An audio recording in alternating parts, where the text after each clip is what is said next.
go into the sun. What do you want to do, Hero? President, and I will make You want to be a president? Yes, Bracey. I forgot to tell you, I'm going to be a scientist, remember?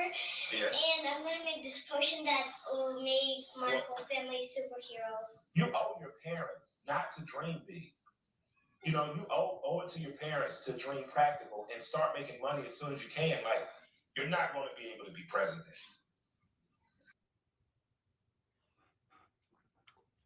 That's bonkers. I'm just gonna say that. That's crazy. Off the service starting off, it sounds bonkers. I didn't hear the whole complete scenario, but based on what he just said, yeah, that wasn't there. There is some truth. Reality, here's the thing. There is some truth to that, but is it how you interpret it? Do you really express that to a young man that young, even though there is some truth to that? Because you cannot defy or deny the truth. The odds of him being president is very, very high. Come on now. But do you kill it that young? That's the question. And the delivery of that. You have to be real. So now the problem, that, I say to you, yes, you do kill it that young. You want to know why they killed it for us that motherfucking young? How old are we up here on this panel? So I'm just saying, no. But here's the thing, Happy. My problem with it, the biggest problem I have with it, this little kid, on the other hand, said he want to make a potion to make superheroes. He said, I want to turn my whole family into superheroes. Why he didn't turn to that kid and say, hey, you are being delusional. You're going to have some kind of understanding that you cannot make superheroes and turn people into Captain America by making some science serum. But he went to this young man. That's your question. Was that guy white or black that made that statement about the potion? Well, I wasn't finished, but yeah, go ahead. Right. I mean, I can replay it. The kid was white. That's why. And let's kill him white. That's why. I don't give you delusional little white boy. He's not tripping off that white boy. He's tripping off the brother. No disrespect, but he's tripping off the brother. The white boy could think he can make a potion for Superman and Aquaman all he want. We know that ain't gonna happen. But he wants the reality set in for that young brother. That's the problem I have with it, because now it's twofold. So first you killed his dream, and then also you make sure you killed his dream in front of his counterpartner. So you killed it in the two different ways. You allow him to say he could create superheroes, like superheroes. He allowed him to say that, and he didn't even say the president of the United States. He said a president. So he could have delved deeper into the a president. Hey, you could be the president of a company. You could be the president of this. Exactly. He could have delved deeper into it, so he could build the young man up and steer it into more of a reality thing, like what you saying, podcast. You know what I'm saying? So like, hey, president of the United States, that's very difficult. It's only been 45 of those in the history of America. So you know that's but a president of what, young man? What do you mean by a president in the first place? But he killed it right away. He took that sword, hurrah! And now you go ahead and make you the next Captain America. I agree with you. You know what? But you have to understand, Siobhan, he may have been suffering from PTSD from the presidents of America already. Killer Mike has been here. He has lived through it. Maybe as soon as he heard the word president, he just fucking seen red and was like, no, you better not. You know, I'm just saying. It's possible. Go ahead, Lee. Listen, there's a phrase that say, and it's an old one, right? I'm going back to those old phrases. They say, shoot for the stars. So if you miss them, you still land on the moon. So what he just did was tragic. Reverse it. Shoot for the moon, and if you miss, you put amongst the stars. Yes. Right, some bullshit like that, right? Yes, sir. But Bracey, yes, sir. You just killed the whole argument. You said it was bullshit. Let him get it out. Let him get it out. Go ahead, Lee. No, but like I get what he tried to do, but you can't do that to some little kids. No. At least they want to, like the kid saying, I want to create a potion to make my parents superheroes could mean in translation as an adult, I want to be the guy that creates a drug that makes all of our immune system go up by 100%. Which could be doable and will happen in the future. We won't be here, but it will happen. So it's just like Bracey. Go ahead, Lee. No, I just wanted to say that they do have those potions already. That we do have cures. We have cures and we've had cures. I wanted to add that in, sir. No, it's no problem. I appreciate your your input. But no, that's all I'm saying is that we want these kids to aim high. Yes. And I think that him like going after the my melanated little man right there was kind of chill. You should have swung for the fences. I would have took your side if you swung on the other. Like you can't create no potion. I'm just sick of stop telling our little kids negative things, bro. I'm sick of it. When I was a kid, they was they were saying terrible things when I was a kid. Don't tell these kids nothing bad no more. Just tell them good things, man. Unlikely. Yes, okay, let me ask a question. Okay, I know you have kids, Sharon. Do you have any kids? The rest of the panel, do you have kids? Yes. I have one daughter. Yes. Okay. Well, my daughter's 28. She's not a child anymore. But my point is this. When the way I parent and I get looks, people question me, my own family, but I get it. I don't question nobody how they rear their kids as long as they're not abusing them physically or verbally. But how you take care of your own home is on you. The way I raised my child, I was always upfront and forward with her, especially dealing with men because she's my only child and she's a daughter. So I'm always like that. So with the way Killer Mike came, that's how I am. Agree or disagree, agree. I understand we have to just agree to disagree, but I'm straightforward. I don't have no filter. I want my daughter to know what's up with these men out here. If you open up your legs, don't call rape because you wanted it. Be selective. I'm real about that. Real quick, Otis. You are changing the conversation, though. Real quick, just real quick. You are changing the conversation. Talking to a woman about boys is exactly what I think you should do. With force, and talking to girls. I mean, talking to boys about girls is what a man and a woman should be doing. It like every year should be some knowledge on the opposite sex. So you are changing the conversation just a skosh.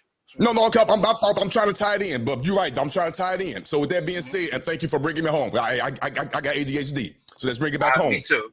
So I get it. With that being said, if I tell my child and she comes to me, hey, daddy, I want to be the vice president of the United States, and she came to me at 7 to 8 years old, I'm going to honestly tell my daughter, that's not going to be realistic. You could be the president of your own company, and I can help you do that. Let's find a product. Let's figure out what you want to do, a service. But becoming a president of the United States or vice president, that's a little bit unlikely. But we could work towards something close to that, though. That's how I would have said. I disagree. I think we do need to teach our children that they can have delusional ideas and go ahead and chase those delusional ideas, because that's the only way you could become the greatest of all time, like LeBron James. Imagine tell LeBron James you could never be in the conversation of Michael Jordan, and you kill that killer instinct in him from 8 years old.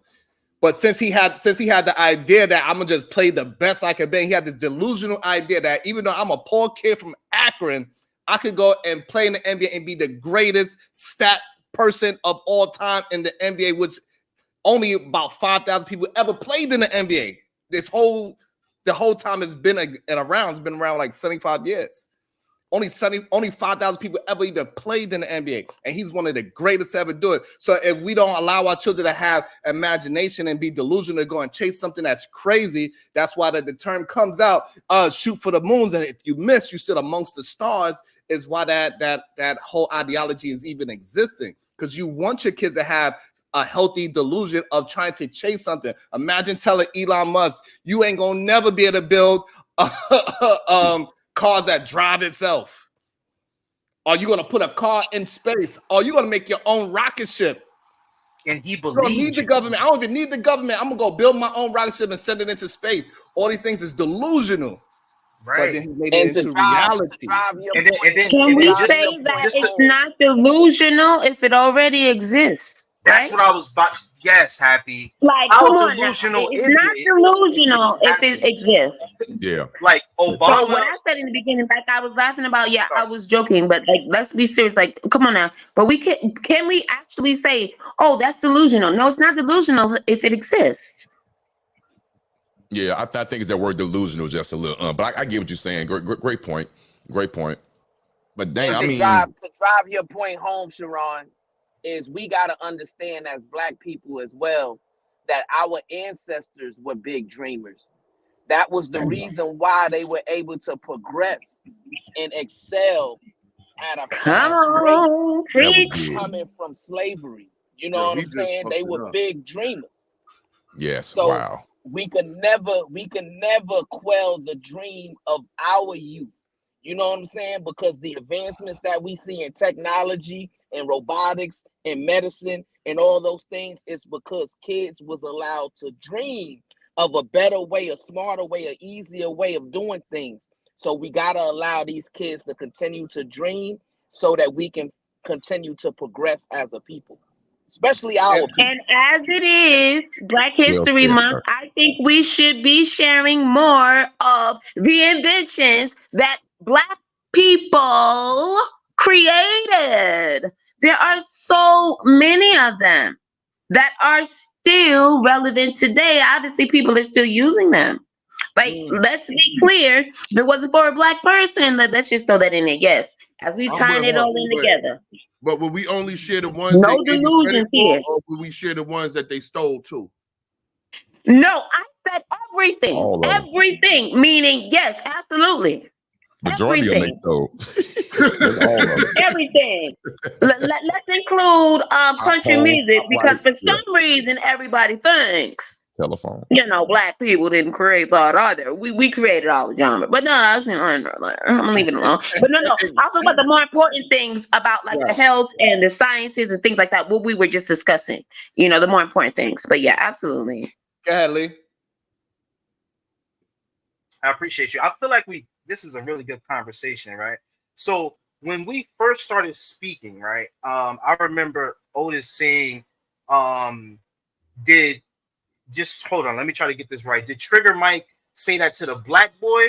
And then we went, yes. And then he continued to say, no, that's what he's doing because he ain't worried about the other one. He worried about his people, right? So it kind of makes me want to speak to the mindset of telling our people what's negative about them and thinking that it will help them besides the latter. It kind of makes me want to like have that conversation in a way. Like y'all get where I'm coming from? Yes. Good point. Good point. I like. Damn. I hate we getting deep. It's too early to get deep. I had my coffee. Yeah, we get deep. Brownsville, he turned it up. Nah, never too late, baby. Come on with it. Come on with it. Killer Mike did it unknowingly, but it doesn't negate the fact that that's what he did. Because I heard what you said. I'm hearing the words you use. He did it unknowingly, and we as a people, we do tend to do that. Yeah. So great point. I can't say shit when you're right. Great point. I can't admit it myself. And he did it from a place of trauma. But you tried to do it in a positive place way. of trauma. That's what he did. Because I like that. For me, until I want to hear everybody's example. For me, I was sitting back waiting, trying to think like how I really felt about it before I spoke. And I was listening to all y'all points. And until Brownsville spoke, I was kind of torn. You know what I mean? And I was torn because I remember growing up feeling like, yo, man, these people lied to me, telling me I could be anything I want. And every time I try to be something, they put a block in the way. They throw an obstacle in the way. They divert me. You know what I mean? So y'all lied to me. Y'all just wanted to keep me hard working because it's the hard workers at the bottom really that keep this thing going. It ain't the people at the top. It's the people at the bottom that keep this thing moving. Those are the important cogs. You know what I'm saying? So they got to inspire us to keep working and chug-a-lugger. So a part of me felt like, nah, some of that shit do be a lie just to keep us going. But he makes an excellent point. We don't get the greatness out of us if we don't dream big and don't dream beyond just the scope of what we've seen already. It's bizarre. Bars. About to be a situation. Hey. Shout out to somebody, Lion. Good combo. Looking forward to seeing more shows like this. I appreciate it. And that's how we got to keep building things. We got to keep on supporting it. $1 goes a long way. It just shows everybody that, yes, we enjoy this and we're going to keep things moving. And it helps other people that not sure if they want to, because a lot of people, they like to be involved with the mess, and it's easy to be involved with the mess and laugh and joke, but they scared to say that they are part of an intellectual conversation as well as we build forward and have productive conversation. They scared. We know it's a good population, especially of our people, are afraid to say that I'm smart and I'm intelligent, because a lot of times they get teased for knowing words. Oh, you talking white. Oh, you acting like this. Oh, you acting like this. And they kind of get ostracized out of the community. So we got to promote it and say, like, this shit is cool as well. It's cool to have conversations without us screaming and yelling and not always just talking about dick and pussy. Somebody lying. Great panel of men. Very impressive. Thank you. I really appreciate that. No bullshit. I really do. Thank you. Thank you for allowing me to come. I appreciate it. So you know what? So yeah, I wanted to get everybody's point of view of that. Like, I wanted to hear Sharon's point of view of that, of us telling ourselves the things that are negative, thinking that we helping, each other. Like, yo, don't do that, instead of kind of giving each other that more enlightened feeling of yo, you could do it, and just kind of leading. Yeah, so I believe that it's a lot of dream killers, and it's kind of what Otis said. I don't think people do it on purpose. It's their own trauma. They look at themselves like, imagine telling Kanye, when he first said to somebody, "I'm going to sell 10 million records." They probably like, "Yeah, all right." You in your mother's little apartment room trying to make beats that nobody even heard of you yet. Anytime I want to make 10 million. But if Taylor Swift said, "I'm going to sell 10 million records," that same person be like, "Yeah, girl, you can do it. I love that song," even though you could barely play guitar and barely dance. So, like, it's the same thing. We always tell our people that they can't do it. They got this hurt. It's okay. It doesn't matter how difficult the thing is. We still got to jump through those goddamn hoops. It doesn't matter if they're there or not. It doesn't matter if it's blockades in front of us. We got to tell our youth, hey, I don't care how big your dream is. You need to dream even bigger. You want to be just the president of the United States? No, say I want to be president of the fucking world. Dream bigger. You can do it. You can be the first one. Can I ask you a question right in there? What do you think? Do you think that type of mindset speaks to the control of the other side, the opposition? Like does it speak to the existence of some form of control that created that type of narrative where it's like, yo, talk negative to each other? Do you think that's like that comes from like our history where like, yeah, I think it goes back to what Nice to Be said. It's like you realize whatever at point you realize at your age that, damn, they lied to me. This American dream is not really what they said it was going to be. So inertly, when you have your kids or your nephews or nieces or whatever, and you try to instill in them, it's going to automatically come out what you had your trauma with. So I got that into, because you kind of changed my mind a little bit.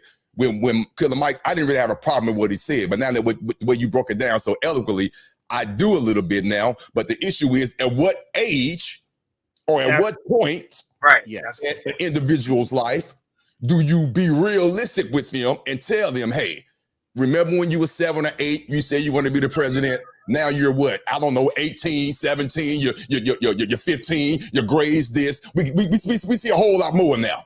We get to reality of the situation. Your brains develop more. Now how are you going to talk to this young man and daughter? Are you still going to tell your C-level average child you're going to be president?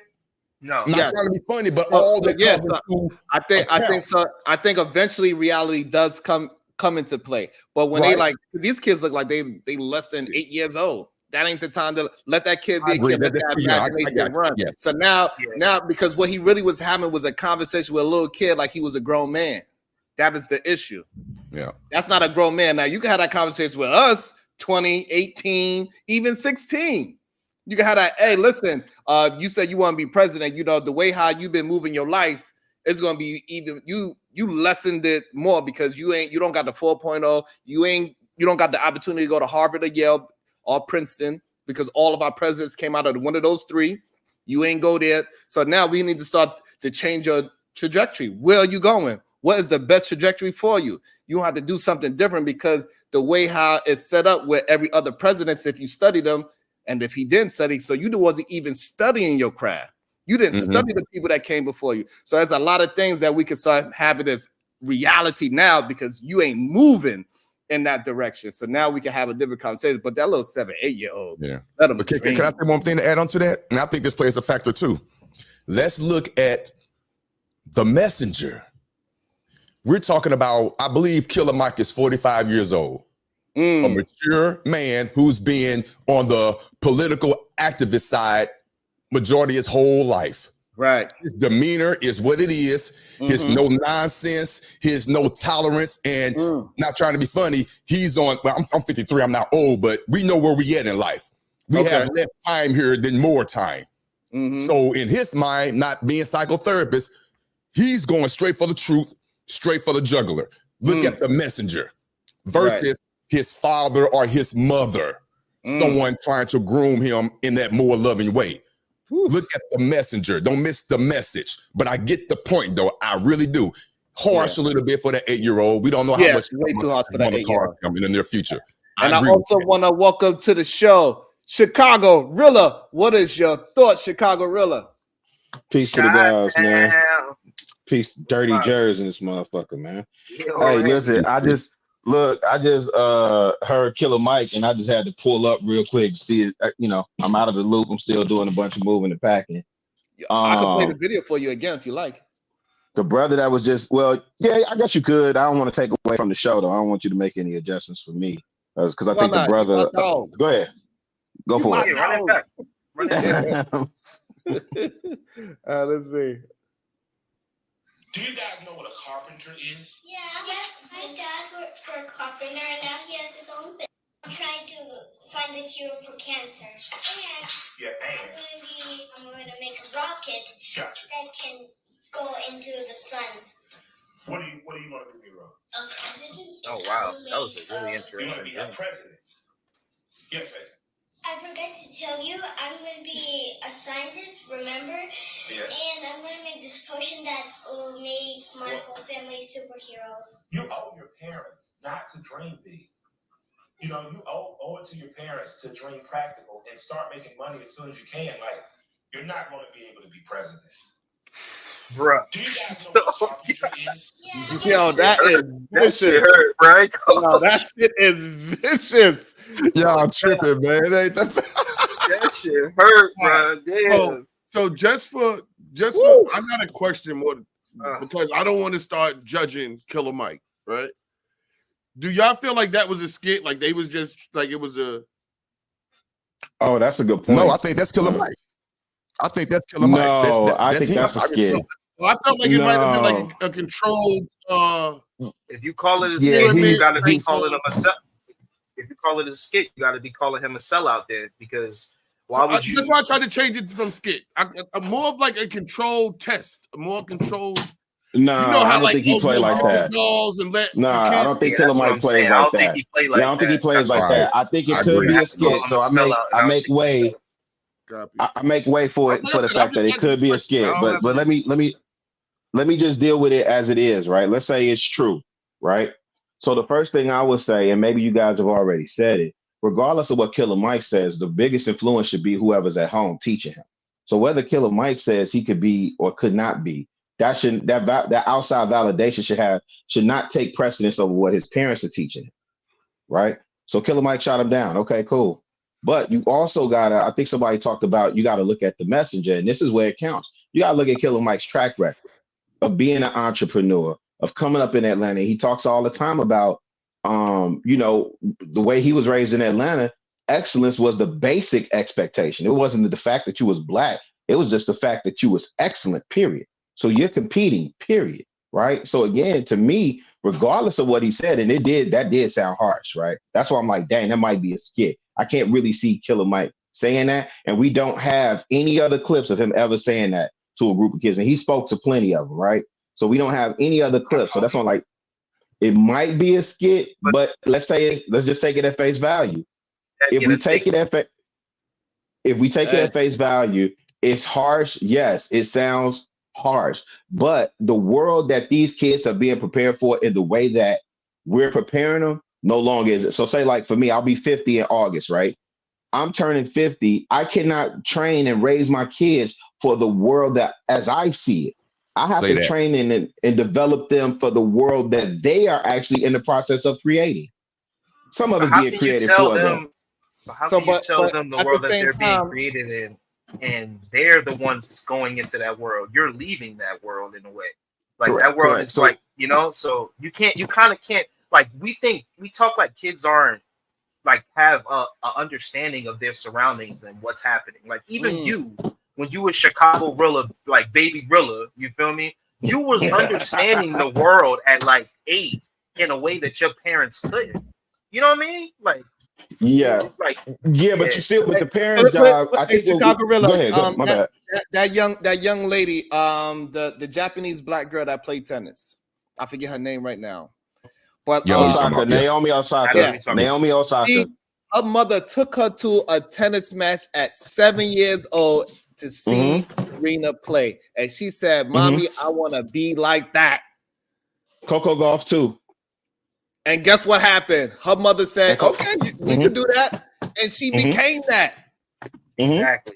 So that means that if somebody could be, because that is a delusion to say that I'm going to be as good to play at Wimbledon and all these places on BLT, being one of the top ranked tennis players. That is a delusion. When you're most people cannot do that. Sharon, key word. Who took her? Wait. Who took her, Sharon? I believe it was her mama. Come on. Not Killer Mike. Who took her? Right. So now Kanye. It wasn't Killer Mike. Yep. Right. Now imagine if she was at school and somebody that had power or the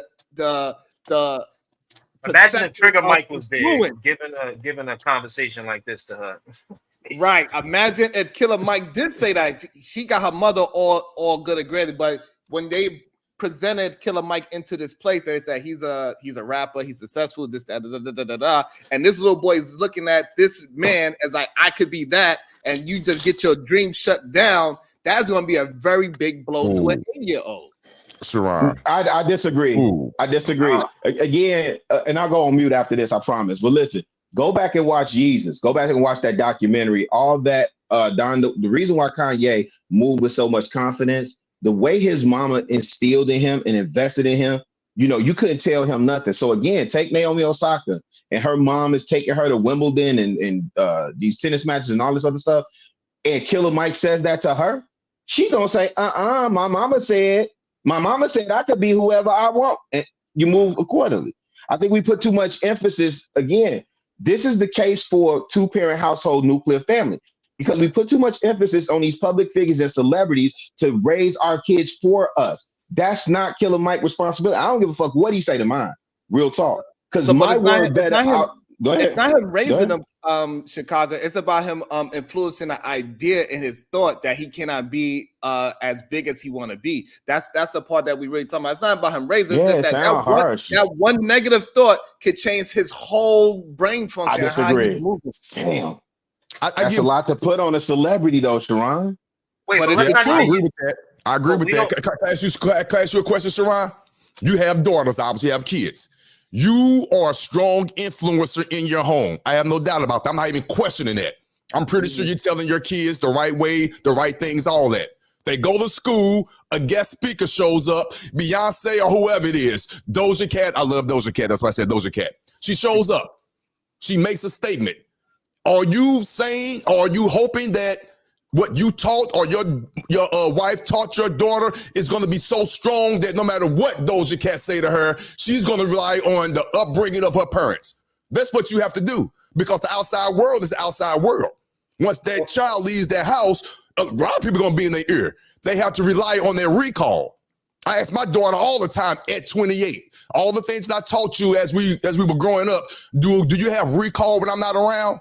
I asked her that today at 28, and she says, yes, Daddy. I remember most of the things that come up when I'm in certain situations. That's all you can do. So the question is Killer Mike the stronger influence, or is the person at home? So I don't think he's the stronger influence, but I think his negative comment will put a stain in that little kid's brain. So say if my child, because my child, she does rap, and my other child, the oldest one, she make beats.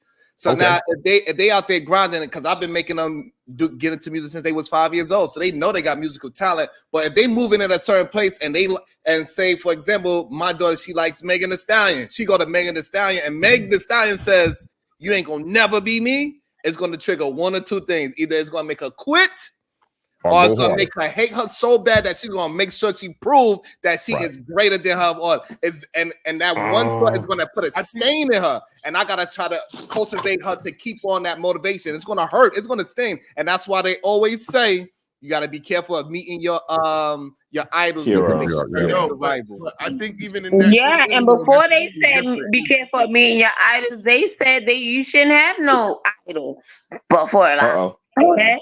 The hell? Nobody told you to let them have a conversation, take a picture, keep it moving. They don't need to tell your shot nothing.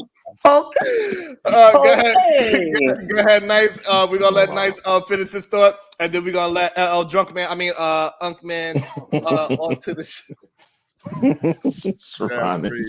But yeah, I think that scenario is slightly different because you're right. If someone you're a fan of that's in the field you're aspiring to be in tells you that, I agree. That may dampen your light a little bit, or like you said, make you go harder. But we're talking about a situation where these kids don't know who No Killer Mike is. Them kids don't listen to No Killer Mike. They don't know, like you said, you had to tell us who he was, and we still only slightly grasp it.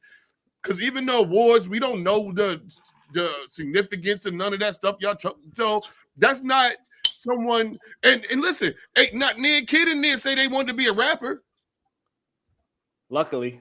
So I think that's a little bit different than, you know what I mean? A random celebrity coming in here that you had to be told who he is and what he accomplished. It's also it's a part two to what he said too as well, by the way, if y'all want to hear it. Yeah, most definitely. The conversation can go with that Afro theme, man. Why you got the soul glow? Why you got the soul glow? Hold on. Okay, there we go. You got to brush the eyebrows to show you really mean it. Hey, LL, you wanna come in now, or you want me real quick? Just real quick. So everybody knew I grew up in foster care. You know what I'm saying? I mean, I'm blessed overall because, you know, my biological mom was a true gangster of the city I live in, a true gangster. But long story short, my foster mom, you know, is just my matriarch. I didn't know anybody else, just her. I got an older brother who's my patriarch, but he was barely there because he was always off in college. You know what I'm saying? But long story short, back when I was younger, believe it or not, I used to be like really, really, really smart. So one day I told her,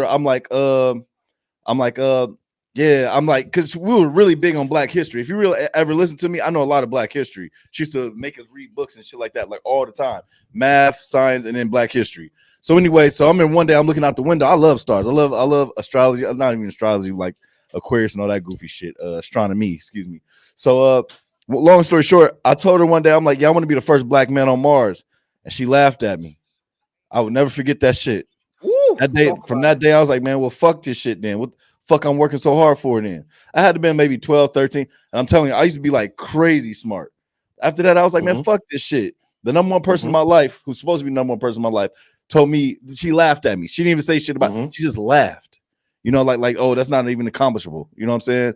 But words weigh heavy on kids, man. Watch what you say. These celebrities and shit, they're not supposed to be their idols. That's why Lil Wayne had that mixtape, I Am Not an Idol, or whatever the fuck he said. You know what I mean? So we're supposed to be, as parents, of the idol to our children, but the way these celebrities are dumbed up, shit, is dumbing our kids down. That's all I want to say. Good look, Sharon. What's up to everybody? My bad. What's up, Sharon? What's up, everybody on the panel? What's up, brother? That was a great bill, because it talks to how something could stain on you, right?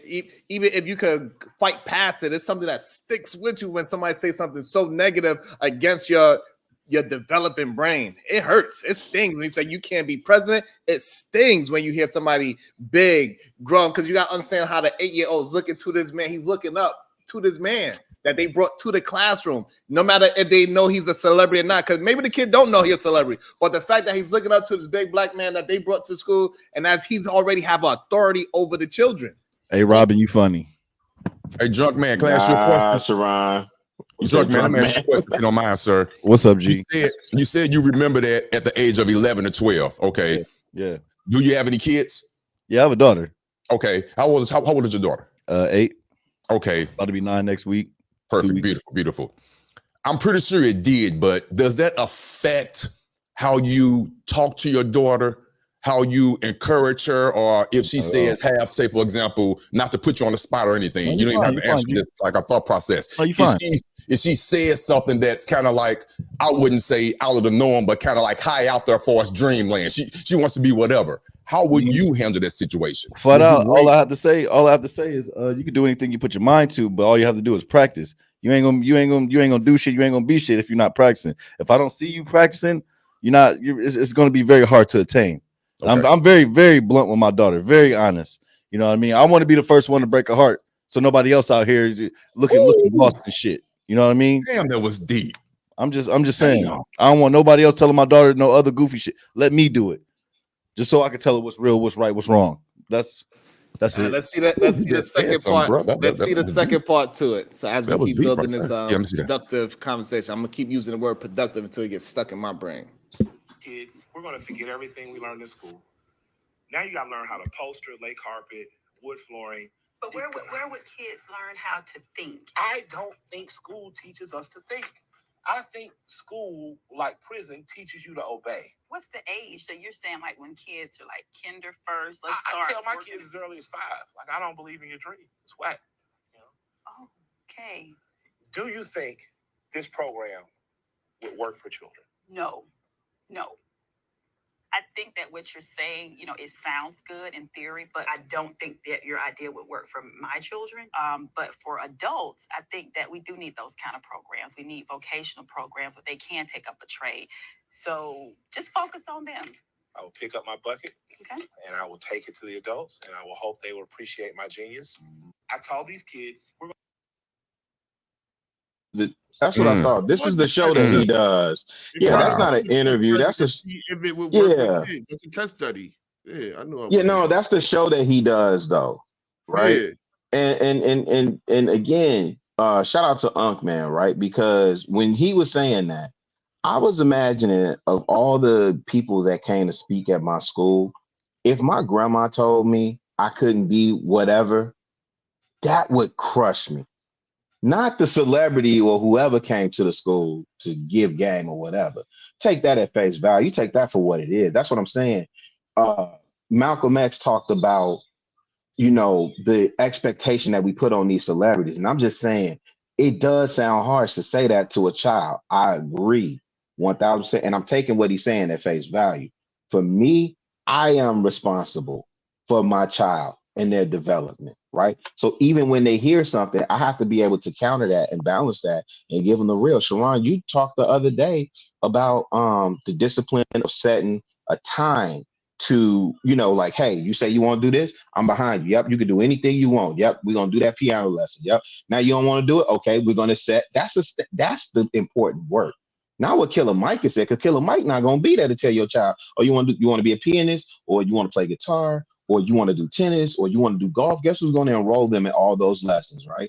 And then you have to be there and coach them. And like, I'm teaching you how to see things through. You can't just quit because you don't feel like doing it anymore. No, you're going to see this through.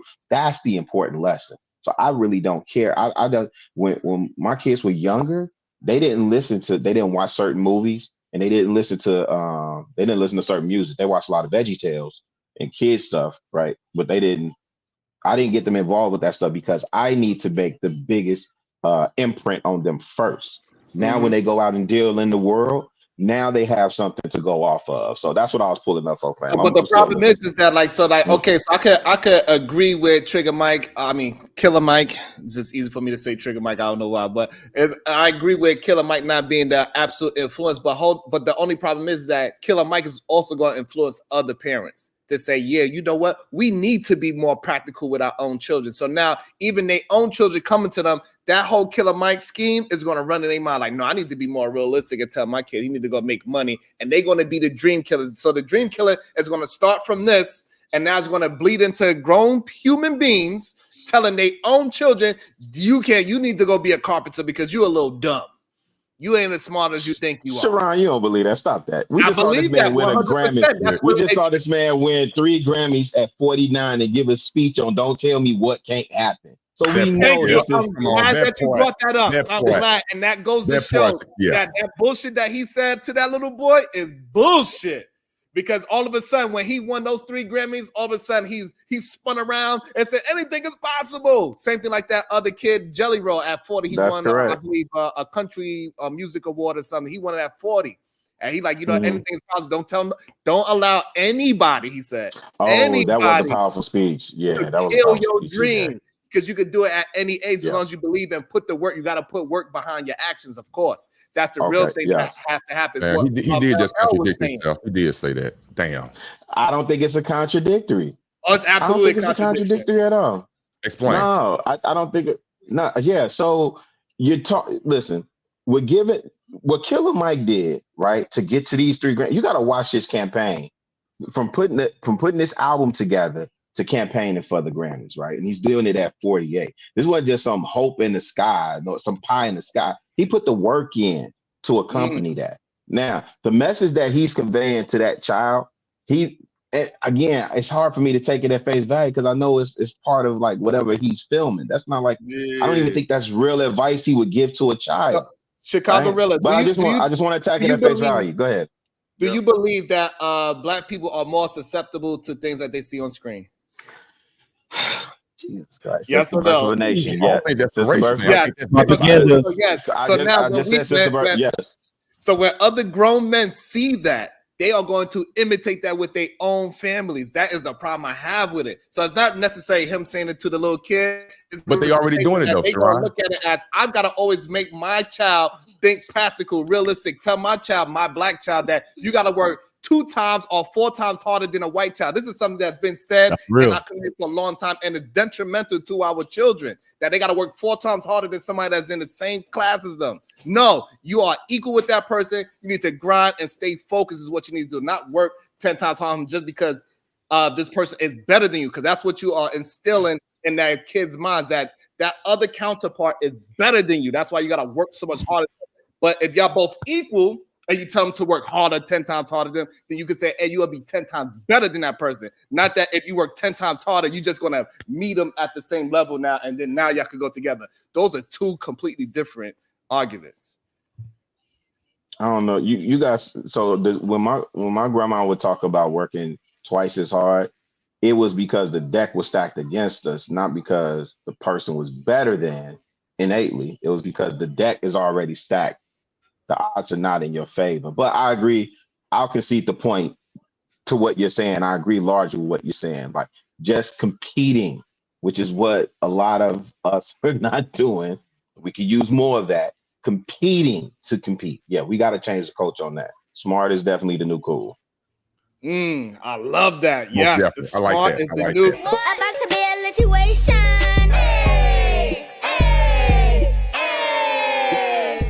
The Broke Genius, he says, intelligent, street, aware conversations. I'm with it. Shout out to you, the Broke Genius.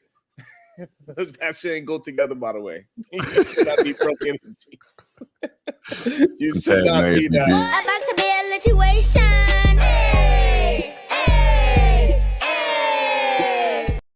Brownsville, New York, great convo, great panel. If you like what you are hearing, support the show. Like, share, subscribe, super chat. Bless and be blessed. Peace and love. That is awesome. Thank you. Also, Carl Anderson said, our sacrifice, pain, is the only answer to raise our children above their peers. That's deep. We have pockets of success individually, but our rates are super low. It is. That's deep. But that's why we got to Sharon, I'm dropping down after this, G. Listen, just thank you for inviting me up and always offering a welcome space for me to get my thoughts out. That's why I had to come on. I was like, let me come on camera so they can see me. If I forget people that are off camera, you can't, and I don't want to cut over nobody. But listen, today is me and my wife been together 8 years. We married 2 today, right? And congratulations. So we still Congratulations, King. Everything is moving exactly how it's supposed to move. We still moving into our house. Everything is beautiful. Everything is lovely. And I say that to say, Sharon, again, the good brothers got to speak up more. Y'all talk about rebelling against remedial rhetoric. Stay on that campaign. The good brothers got to show like, hey, man, there's brothers that's out here that found their wife, that found a good thing. You know what I'm saying? And everything is moving in their favor. You understand? You dig? So we got to stay on it, man. We got to drown them suckers out, man. I'm Yeah, right we behind gotta you. drown I'm it. 46. I just got married in June. Just bought a house 2 years ago. Yeah, like There we I'm go. right behind you. Yeah. Yeah, the good brothers Yeah. got to speak up, man. We got to drown the suckers out, man. So peace and blessings, fam. Salute, Peace, salute. peace. Have a good one. Yes, Peace sir. and love, Chicago. Go ahead, Brownsville, New York. I see you back. What's your thoughts?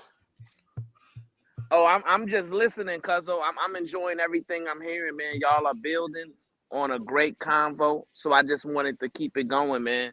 Peace and love to all these brilliant minds that's on this panel today. Awesome, yeah. So I believe this is a really good, productive conversation. I'm enjoying it. Everybody that's on all the different platforms, I appreciate you. Hit that like button, hit that share button. Also, all the moderators, throw everybody's channel into the conversation. So Nice, he has a channel that he's building up. He be doing puzzles. You can hang out with him. He has conversations. Otis, he has his own podcast. He has his channel that he's building as well. And also we have LL Drunk Man. You could go ahead and drink with him any single day of the week on his channel, and you having dope conversations. Yeah, there you go. Congrats to everyone. Seriously, congrats to everyone. All different souls, all different, 4 different souls, 4 different vibes, 4 different grown men. I'm from the by the way, I'm in the Midwest as well. I'm from St. Louis, Missouri. So yeah, I respect the panel. I love having conversations and not being around yes men. Ooh. I love having conversations that I don't have to agree with everyone. That's boring, and then that's not real life. I hate it. I like having conversations that make me go away thinking about something totally different. If you're the smartest person in the room, you're in the wrong damn room. Woo! That's a bar. That's all I'm gonna say on that. That's Amen. a bar. Amen. I wanted to ask y'all: do y'all really believe in propaganda? Because we got we got the whitewash and everything like that. We got propaganda of homosexuality, and we got the propaganda of these superstars. Sexy Red supposed to be the face of black women and things like that. So I'm actually, and we're talking about how we're supposed to be the influence for our kids, the idols for our kids. So I'm looking like, do y'all believe in propaganda? Do you believe propaganda weighs heavy on these kids? Yes. Can the propaganda outweigh your words? Ooh, it's possible. Yes. Hard, but yes. Yes, on all the counts. Propaganda is real. Yes. It's out there. We're living in it right now. Go ahead, sir. No, I didn't want to cut you off. I apologize. No, you good, man. You good. Go ahead. Yeah, but I think he said it's hard, but it's hard for active parents. Like how you was talking about how you talk to your daughter, how he said he talked to his daughter all his life, how we see Sharon pour into his kids, that makes it more difficult. But if your kids are spending the majority of their time on these devices, listening to these songs, playing these video games, that's gonna have because it's visual and actual input because they're involved in it. That's a good point. Yeah, that's gonna become simulation. They not just watching it; they also living it as well. And then it just keeps spilling and spilling. Now it becomes their culture instead of just entertainment value. It's not entertainment to them no more.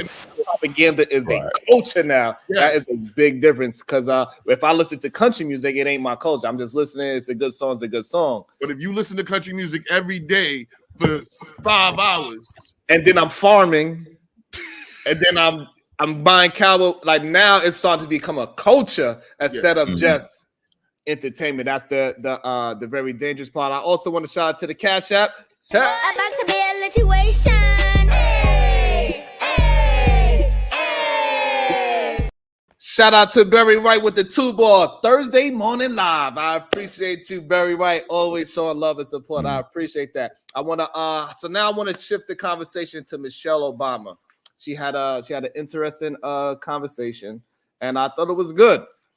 And it's about things that we're gonna have to attack as well in life. It goes with the forgiveness part. It goes with the Killer Mike part. I think this all ties into one situation.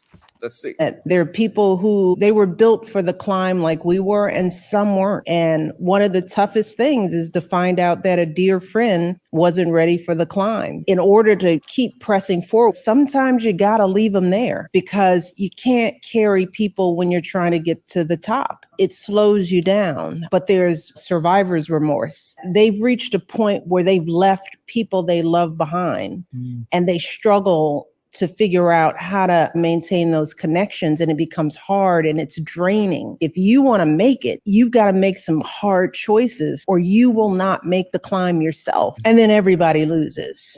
We've been. Yeah. And sometimes you even gotta leave goddamn Killer Mike and your daddy behind too, because they words was poison, goddamn. Leave Killer Mike alone, man. But where's the lie? Where's the lie? She ain't said a lie, but leave Killer Mike alone. But everything she said is true. I know we all been in that situation. And somebody in the chat called me old man. I think that's cute. Because I'm the oldest one on the panel today. But I'm living it right now. I'm living through it right now. I'm joking about it, but the shit is real. In order to go to that next step, and your whole goal is I was born, no BS. I want to bring my family with me. That was my whole agenda, to take care of my family. What goal is it not of a man to pay off your home and your mom's home and take care of your family and take care of your siblings? That's my goal. That's what I want to do. But along the way, as you go up, you have to have a certain character about yourself. We tend to be called narcissistic or assholes or arrogant, but you need those characteristics to get past the BS. Sorry to tell you, but mighty glad to let you know. You got to have those characteristics. So along the way, you lose people. It happens. Now, the remorse come in that now that I'm almost there, because I see the light is right there. It's there. The remorse. Do I want to go back and pull? That's where the forgiveness comes in from the beginning of the conversation. Forgive. Did I forgive you enough to still bring you up on my journey with me? Because now that I'm here, are you worthy of that? Am I forgiving you enough and be man enough to allow you to come in this? So it's huge. So simple, it's complicated, but it gets deep. So, but where's the lie? What did she say that was a lie? They're going to have to get left behind. They're going to have to. Because if not, they're going to pull you down and you're not going to make it. Period. I see you was thinking a lot, LL. What's your thoughts? No, I agree. I agree with everything he said. Flat out. Great. So this is one of my favorite cartoon characters, anime, call it what you want. Itachi from Naruto. He killed his whole clan just for the sake of the village. You know what I'm saying? I kind of believe in the same philosophy. I don't give a fuck who I have to, push away from me or get rid of, just so I can see. It's only about one person right now. And he did it to save his little brother, pretty much. You know what I'm saying? And this is about my daughter. Everything I do is for my daughter. Dame Dash got the saying, like, you a selfish ass nigga. If you a grown ass man with 2 kids and you only got a 1-bedroom apartment, you a selfish motherfucker, bro. You know what I'm saying? Everything I do is for my daughter. Okay, I need more money. What else can I do? I need more money. You know what I'm saying? When I go sit in silence, think about how else I can flip a check or something, like my daughter in the back of my head. I tell you all the time, one of the scary sounds on this planet that I never want to hear is my daughter saying I'm hungry and I can't do shit about it.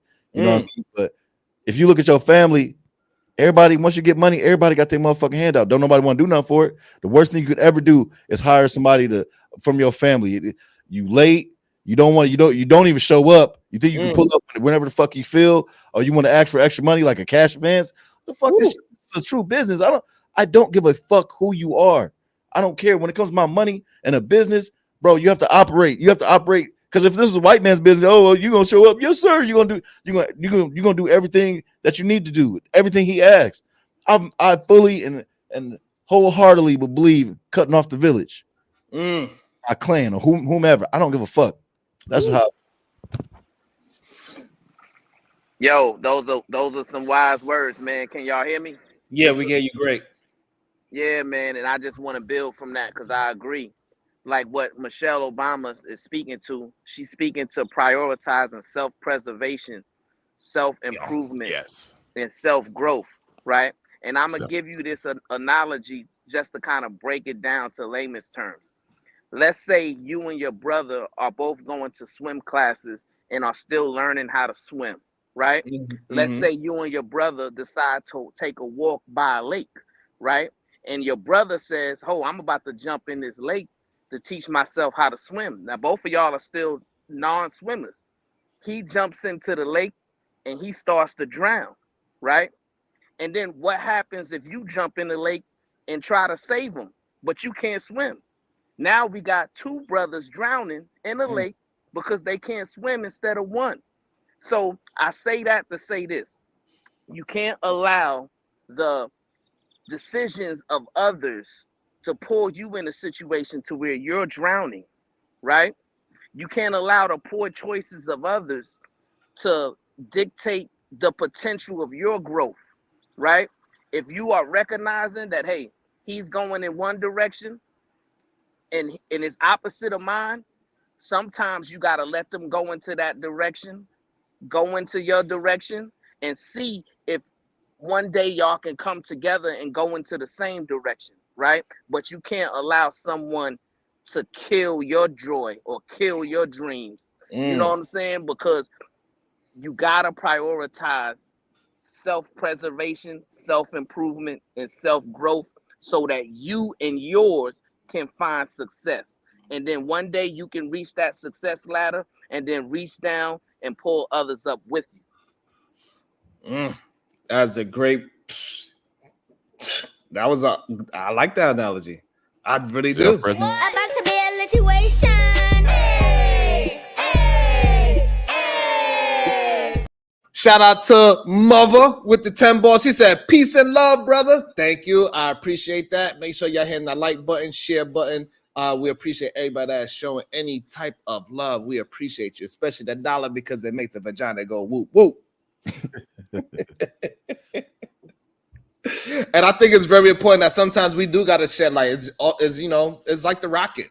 The rocket got to shed shit off as it goes through its different progressions, as it's going into space or going to the moon. It shed different things, and then it's on to another progression into the destination. Then another jet fires up as it keeps on moving. Then it sheds some more shit as it's firing up and it's moving through life. You absolutely. Sometimes you got to shed fat so you can gain muscle, even though you're the same weight. All those things is examples of it. And sometimes I think we are scared of moving forward because we want to be we got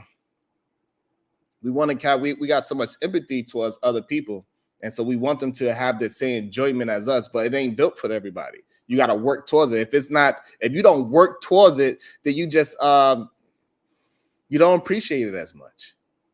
It's just a human attribute. I don't know why we do that, but we do. Somebody give you a Benz, you don't treat it the same way as you earned that Benz. It's just not the same. Somebody give you $1 versus somebody, we see it in rich kids. For some reason, people tend to become millionaires instead of continuing off the millionaire-ish. It just happens that way. The father that built up the millions, he give it to his kids, and then they lose it all. And then it's just a recurring cycle. And then now I got to get so bad that somebody family get that fire from where great grandpa did it. And then they build it up again. They make themselves millionaires. He give it to his kids. And then they lose it. And it just keep going in a goddamn circle. I think I've said before where I worked at this breakfast spot. And I guess this gentleman's his father built it.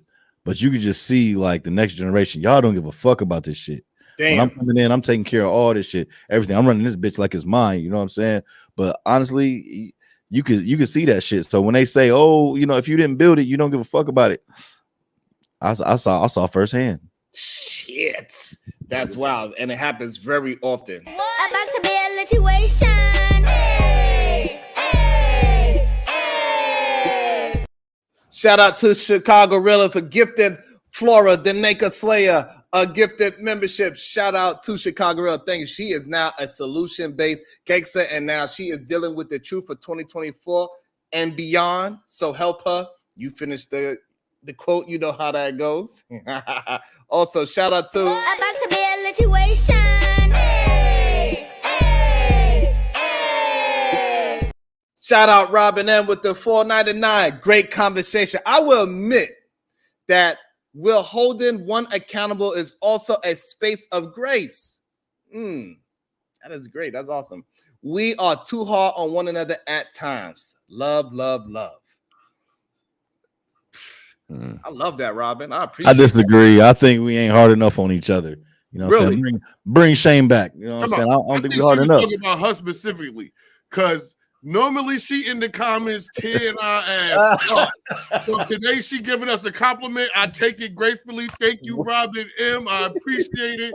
Normally she telling us we ain't shit. Everything we say it is wrong. We creeps. So I appreciate it. Well, we appreciate you, Robin. Keeping us honest at all times. She do not play with us. Wow. I also want to welcome to the stage Omni, etc. What it do? How you feeling? Good? What's your thoughts? What's good? What's good? Holding people accountable. Don't give them grace. That's based off of the last super chat that I just saw.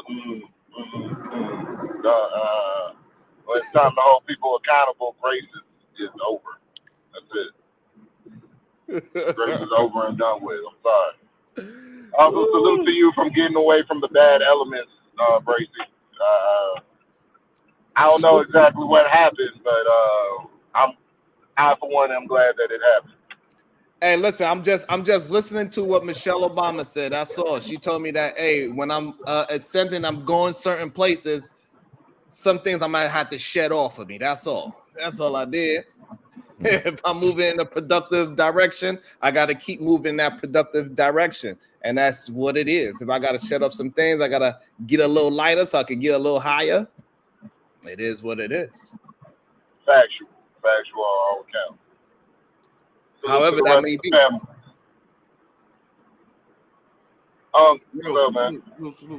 Yeah.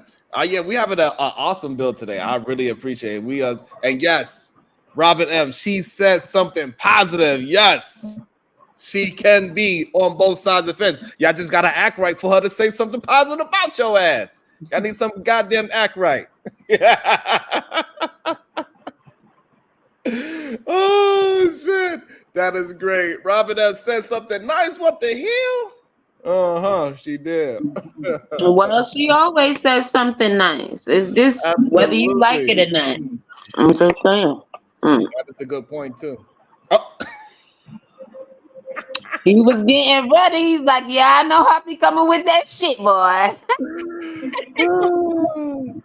Nah, I'm sure this one out. Hey, so what y'all think what's going on with Shannon Sharp? Like all this stuff, like all the things that we be having on these small YouTube spaces and everything, it's actually happening in the big spaces as well, which is kind of wild to me, right? It's happening with the big content creators. Why you think Shannon Sharp went after Mace, for example? Like I think that was kind of wild. He's I see the pastor talking shit and none of this. Shannon Sharp is victim of his own success. He's normally takes the high road on everything. I like Unc, you know, he cool, but he is human. You know, he's victim of his own success. It happens. That was crazy what he did, going after Mace. A lot of times he don't even have to respond. Like he didn't have to respond behind Mike Epps, in my opinion. He didn't have to respond definitely to Mace. I mean, why? He definitely had to respond to Mace at all. Everybody seen when he had to respond to Mace? I might be able to find it. That was kind of wild to me. I thought that was absolutely wild that he said the pastor, the playful. I was like, what the fuck is that? I mean, yeah, go ahead, Mr. Ubbies. Somebody call on me, please. Somebody call on me. In the world of content creation, right? Because that's what we talk about. In the world of content creation, you guys tell me, because I'm looking at you guys. I'm looking at your setups. You got headphones and microphones and cool backgrounds and all of that. Like, y'all been doing this longer than I have. What makes the needle move more? Positive content or the fucking? You know the answer to that. Okay, so why the wouldn't fuckery. You go at Mace? He just seen how his numbers did when he went at Mike Epps. He just seen how his numbers did when he let Cat come on the show. He's seen what them numbers did. Why would he gonna go at whoever he can? A victim of his own success. Yeah. I'm with you, my brother.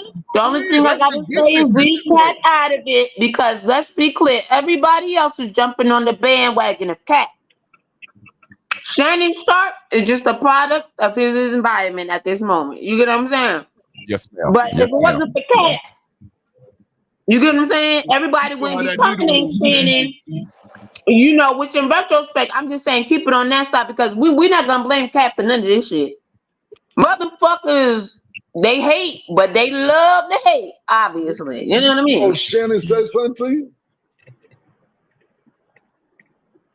Oh, that's a Kim. That's a Kim.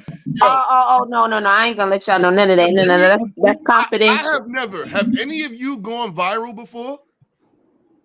I have. No. How does it feel after you go viral and then you do your regular numbers again? Is it like, I've gone viral before on YouTube a few times, and I mean 100,000 views or whatever, and it feels like damn, you chase that 100,000 because the dopamine in your brain, and this dude got 51 million.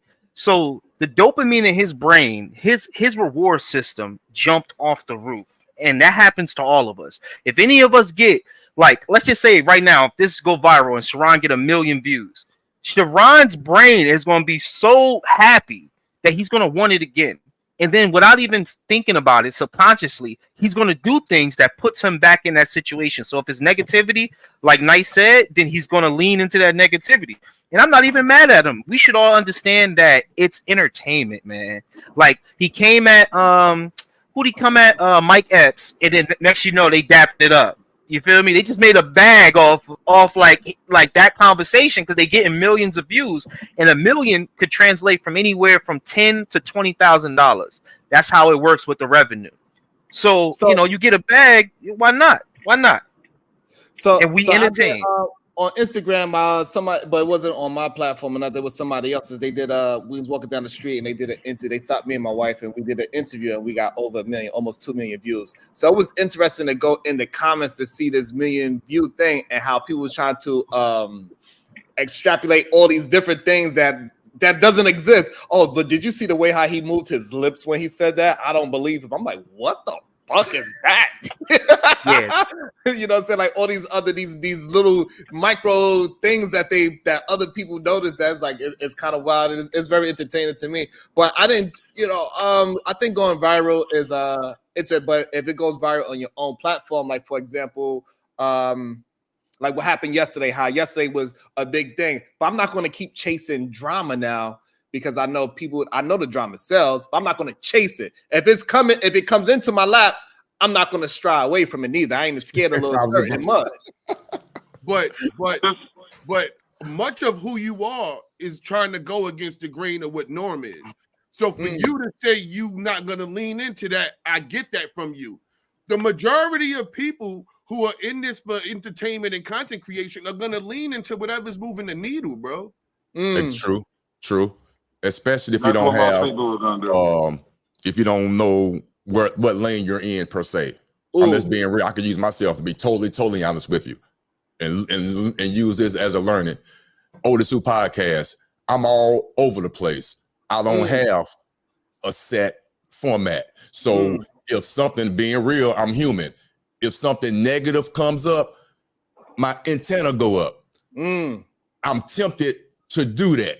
I stay away from it, but I'm not gonna lie, I'm tempted as hell. Yeah. Now, true story, and it's funny. I guess you could say it went viral, but it wasn't me. I only got monetized for YouTube last month, January. I just got monetized. I'm gonna tell you how I got monetized.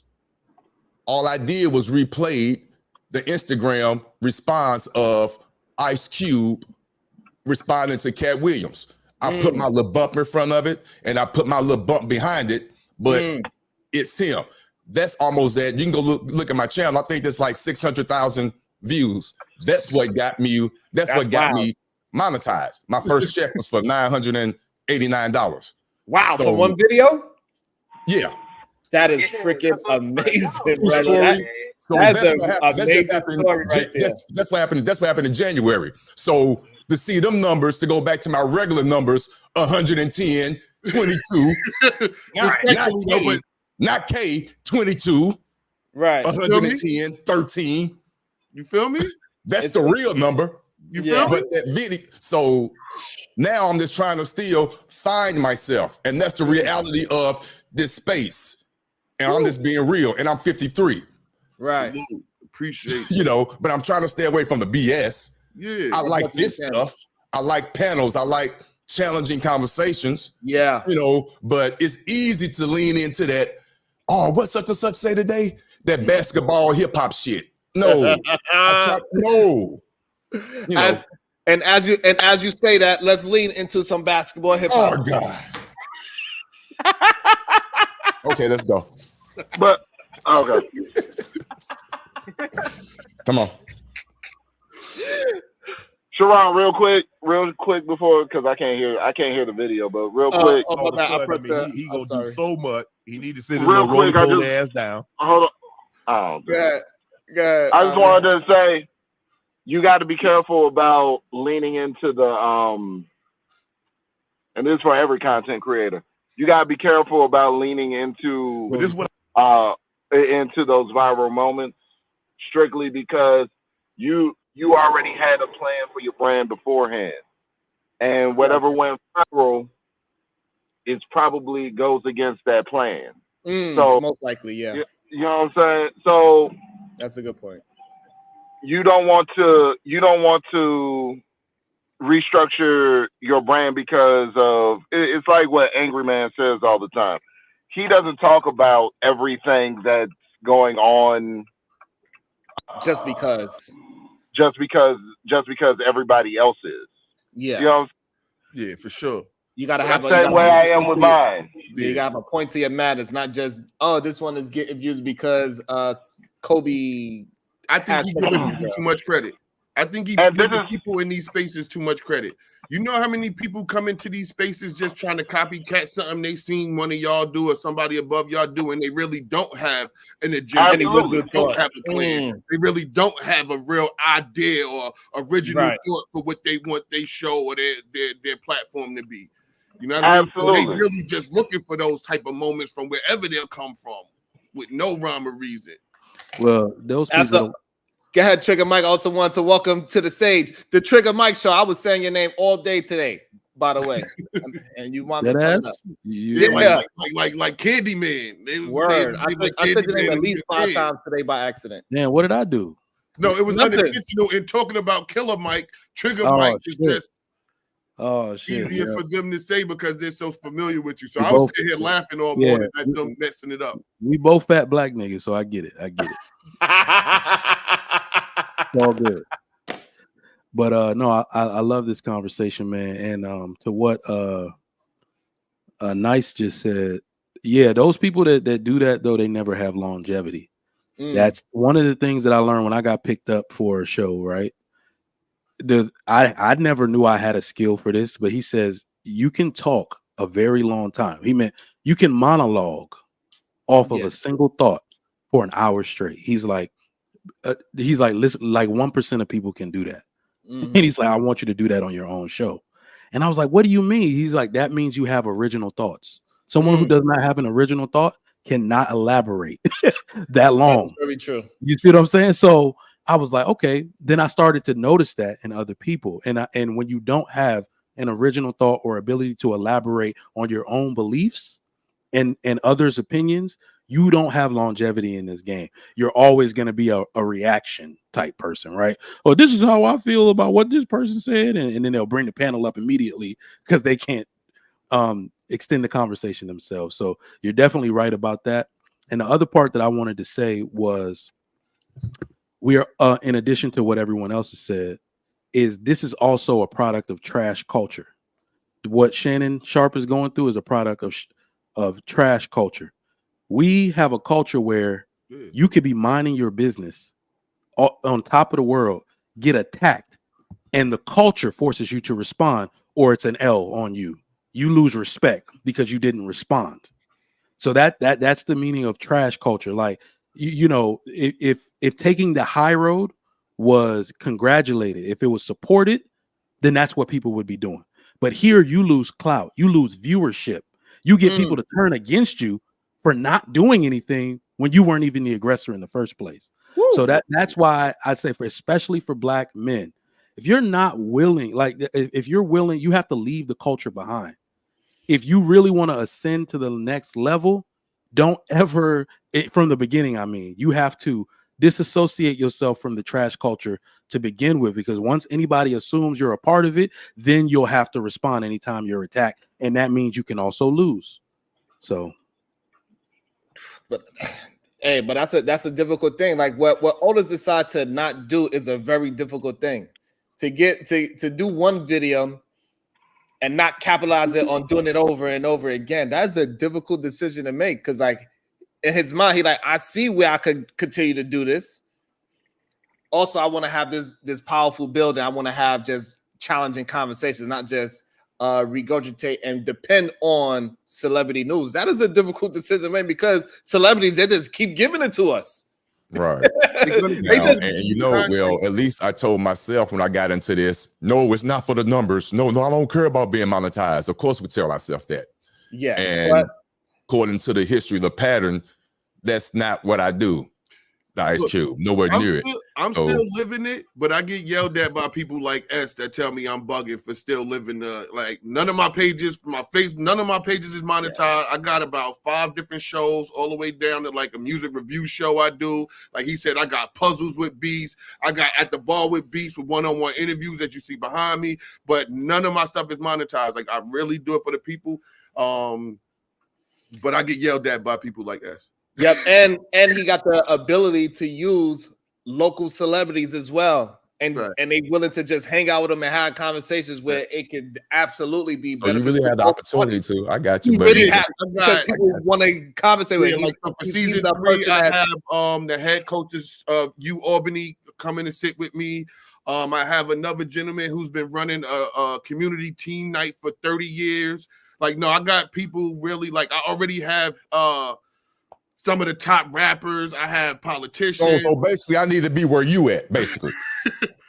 Absolutely. I mean, you know what I'm saying? I mean, I would kill for those opportunities. I would kill for those opportunities. That's an interview every other day. Yep. Just, I mean, absolutely. So I get it. Absolutely. I was just in a meeting yesterday with the chief of police of Albany County, the chief of police of the next county over of Colony, like the head of the MVP arena, which is our biggest arena. That's like Madison Square Garden here for Albany. Like, so that's a tour video. Then you got a video where you're just interviewing. Man, stop it. He got so much natural content that comes to him, and he just like, nah, I'm just here conversate with the people. And so like I always find it interesting, but this is why Chicago Real was saying that we gotta attempt to champion more people that's moving like nice, because people don't know that he's moving like that, right?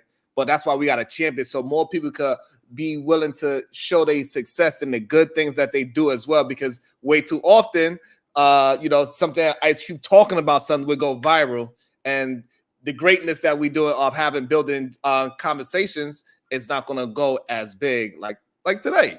Yesterday was ridiculous because I was cooking somebody up.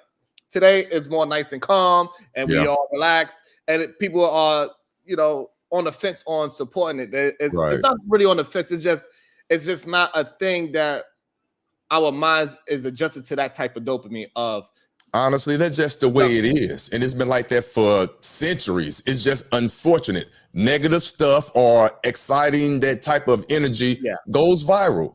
Conversations like this that need to be had, where men need to be sitting around, and women, it's not a gender thing, need to be sitting around like it's Oprah or Phil Donahue and have true discussions where true energy is being exchanged. That's not going to go viral unless one of us cuss one of each other out, disrespect one of each other as a man. That's the only way. Yeah, so but it takes time. But at the same time, it takes time as we keep on building it and people get adjusted to sharing it and liking it and supporting it. It will eventually build up. Eventually, yes, most definitely. Eventually. It takes a long time. And that's where we got to stay consistent. Yeah. We got to keep the ball moving and rolling and say, no, this is what people want. But the people also got to support it too by just sending a single dollar bill to the Cash App or the Super Chat or Super Sticker. Any one of your hosts that are watching it on Nice Beats, he got his Cash App. Otis got his Cash App. LL Drunk Man, he didn't stream it, so he's not one of your hosts. But anybody that's hosting it, watching it on a platform, send them $1. Let them know that we do appreciate it. It's all good because we can all the money don't gotta go to one place. We all are building. So support your host wherever you watch it and on. Support your host. Send them because Otis is monetized as well. Send them a goddamn super sticker, super chat. Most definitely appreciate it. And thank me for allowing me to come on. Like I say, this is my first time on the platform. I appreciate it. I love great conversation. I honestly, like I said, and this is the truth. This is what happened. This is funny. In the search of me trying to find myself, trying to find a format that I like that suits me. I watch the ABLs. I love me some Angry Man, pause. And I'm just going through the stations and you came up. And I noticed you first come on by yourself, then you introduce the panel. You start off with your coffee. And I always had my little coffee thing going on. If you watch my previous episodes, I do a little coffee thing too. Didn't even know you. So I'm sitting back, I'm watching you. I'm like, okay. So that's how it came about. Yeah. Of course, the little drama, I'm not going to bring that up. I went past that because that turns me off. But at the same time, it excited me because it's YouTube. Yeah. It happens. Yes. We all humans at the same time. I hit the like button out of respect, but I didn't watch it. We savages, low key. You know what I'm saying? So I'm just being real. I hit the like button out of respect, but I kept it moving because I ain't gonna lie. I don't, but I understood it. Yeah. I get it. So sometimes you got I'm not trying to be funny, even though that's not your style. You try to keep it above board. You want to allow your people to speak because you have the right to speak. Yeah. But at the same time, when they get off the wall, off the rocker, we already know, oh shit, these views finna go up. It's wild, but I don't know how it happens, but it absolutely happens every single time. I don't know how. I'm about to be a situation.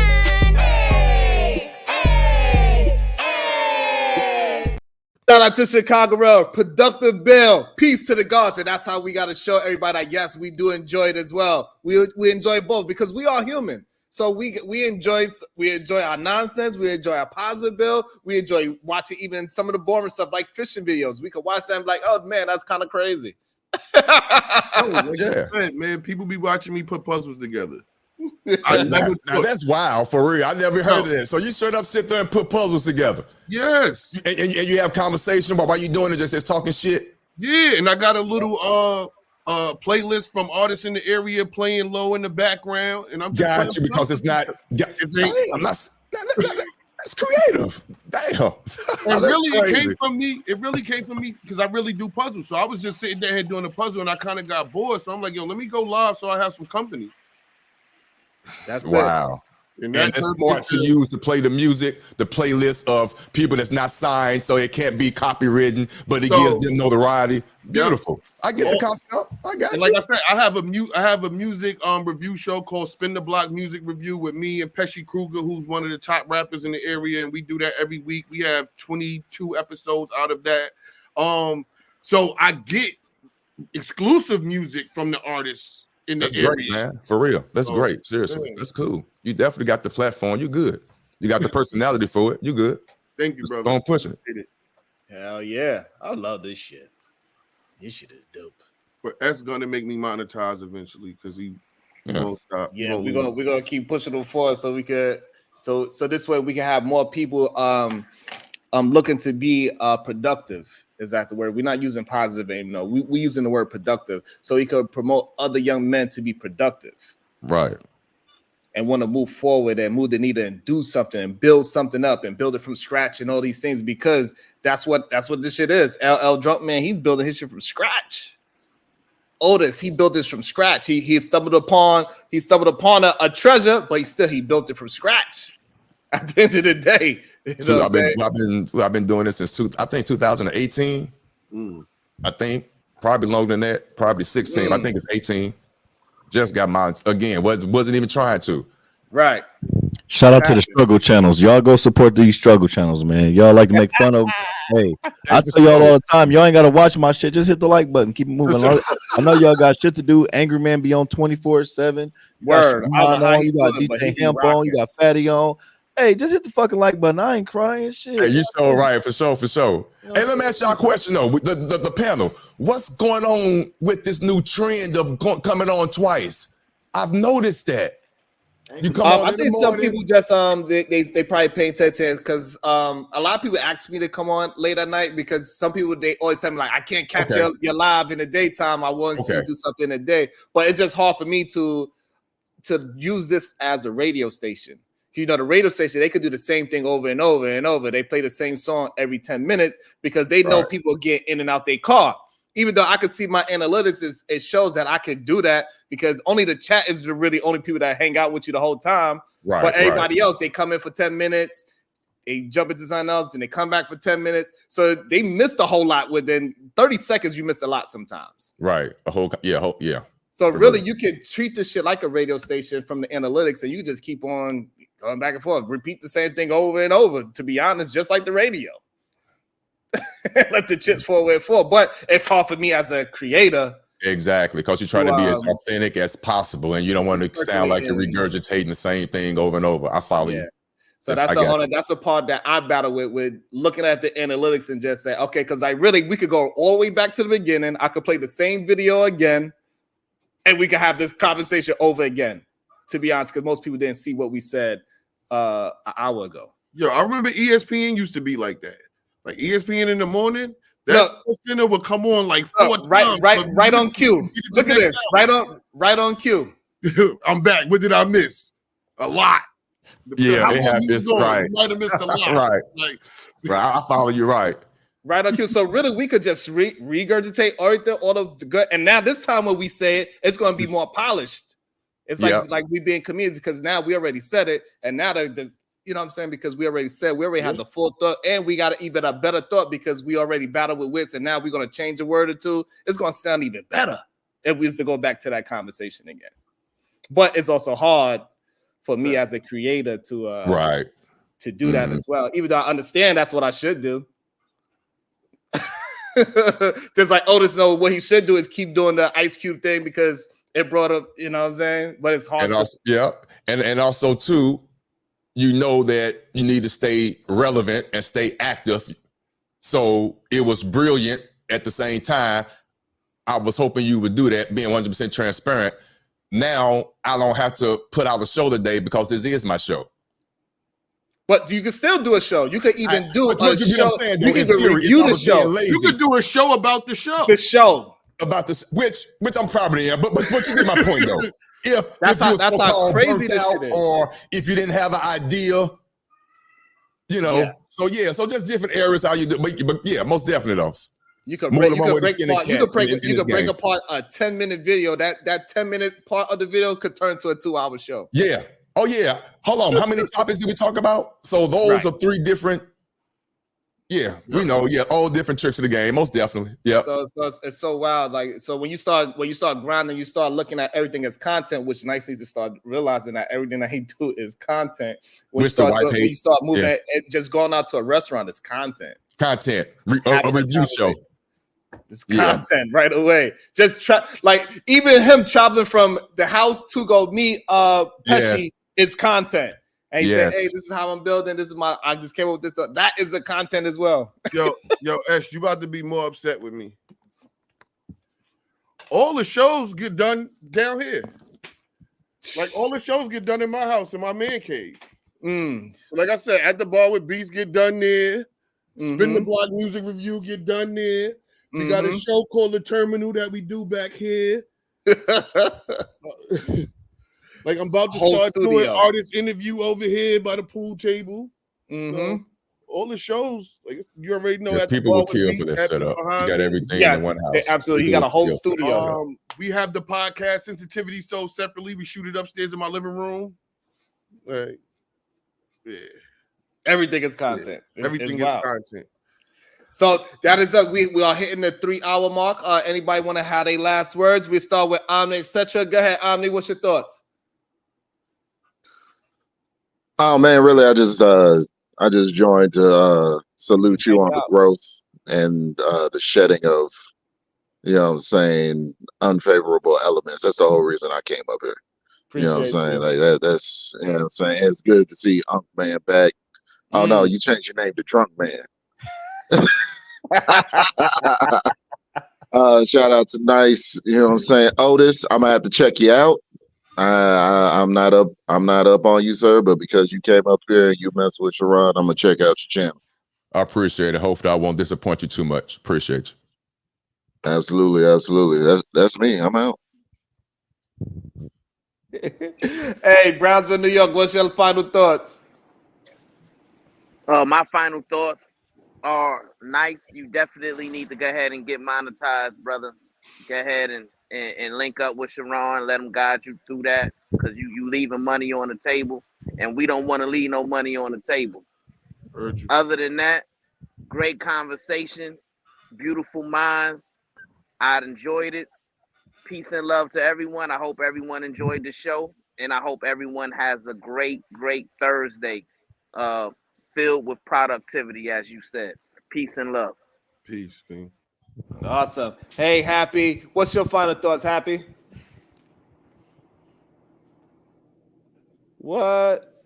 Happy quiet? What? She drunk and sleep. That's that drunk sleep right there. I know all about it. Here you go with your BS, man. Nobody asked you to come in for me, sir. You can shut the hell up. Nobody asked you for a damn thing. I'm just playing. Happy. What's your final thoughts, Happy? I just wish everyone well. Thank you. That's awesome. Have a great day. Thank you. Thank you. Go ahead, LL. Don't start no mess. Nah, you know what I'm saying? This is a dope ass show, you know what I'm saying? Real smooth, intellectual brothers up here.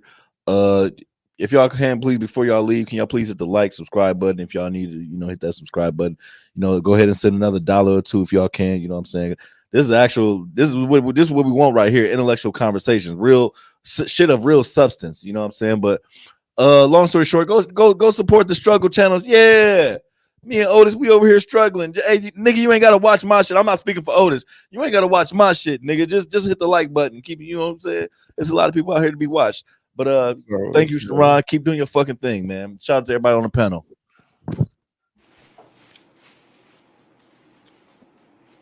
Go ahead, Otis. Okay. Basically, again, first time here. I appreciate the hospitality. Shout out to Sharon Bracey. Shout out to the panel.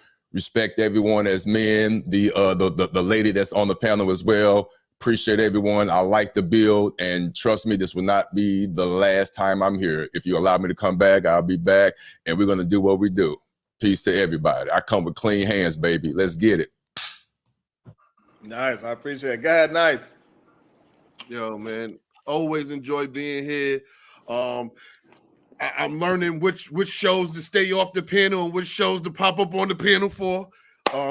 Just navigating the space. Oh, I got a story for that, but I would never. Yeah, all right. No, don't worry about it. I got you. We all got them stories. But nah, always appreciate you bringing me up on the panel. And earlier, somebody mentioned like not being afraid to be smart and looking smart and seeming smart. For me, this is absolutely the opposite.